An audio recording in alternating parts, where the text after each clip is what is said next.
Dalam karya filem Gerimis, terselit satu adegan yang amat berkesan dan sukar dilupakan.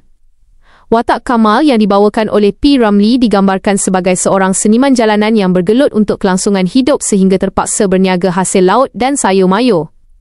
Adegan rundingan harga bersama penduduk setempat benar-benar mengundang senyuman. Harga serendah 5 sen pun masih cuba dikurangkan. Lakonan beliau begitu hidup dan bersahaja, membuatkan penonton turut merasai kepayahan watak yang dibawanya. Apa yang lebih menarik, penggambaran babak tersebut dilakukan di sebuah perkampungan daif yang terletak berhampiran Studio Merdeka, hanya beberapa minit berjalan kaki. Pada ketika itu, kawasan tersebut belum mempunyai sebarang nama rasmi. Namun, kerana kerap berkunjung ke situ, P. Ramlee sendiri memberikan nama Kampung Fajar dan nama itu terus digunakan sehingga hari ini. Sekiranya anda memandu menuju ke FINAS serta Zoo Negara, perkampungan ini boleh ditemui di bahagian kiri jalan sebelum sampai ke FINAS.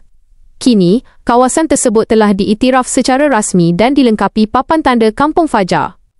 Walaupun terdapat penambahbaikan dari segi kemudahan, suasana sekelilingnya masih mengekalkan identiti perkampungan lama. Terdapat juga satu kisah kecil yang jarang diceritakan. Setiap pagi sebelum penggambaran bermula, P. Ramlee akan singgah ke kediaman Karupiah, seorang penjaga kebun di Studio Merdeka yang menetap di Kampung Fajar.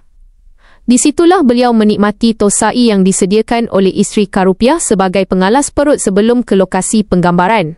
Tidak mustahil, daripada hubungan akrab inilah lahirnya ilham untuk menghasilkan filem Gerimis. Sebagai tanda mengenang jasa, P. Ramlee sering memberi peluang kepada Karupiah untuk muncul sebagai pelakon sampingan dalam filem arahannya. Bayaran harian bagi peranan tersebut sekitar RM15.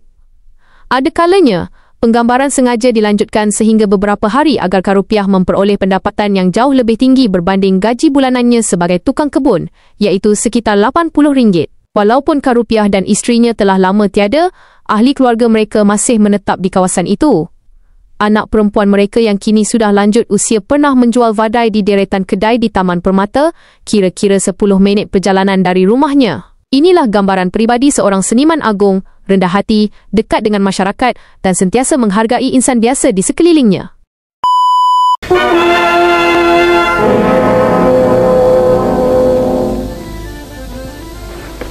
Mahal Mana mahal, murah.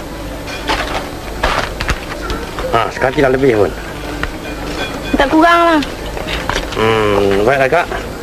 50 sen boleh? 50 sen. 50 sen lah. Ini murah ni, lain tempat tak dapat ni. Ya. Terima kasih. Sama. Kacang panjang sikat Ustaz. Kacang panjang sikat 20 sen. Pergi 2 ikat. Dua ikat 40 sen lah. Tak kurang. Baiklah 30 sen lah. Ya? Ya.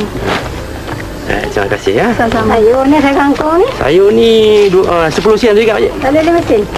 5 sen tak balik modal. Makcik ambil 2 ya? Baik. Balik.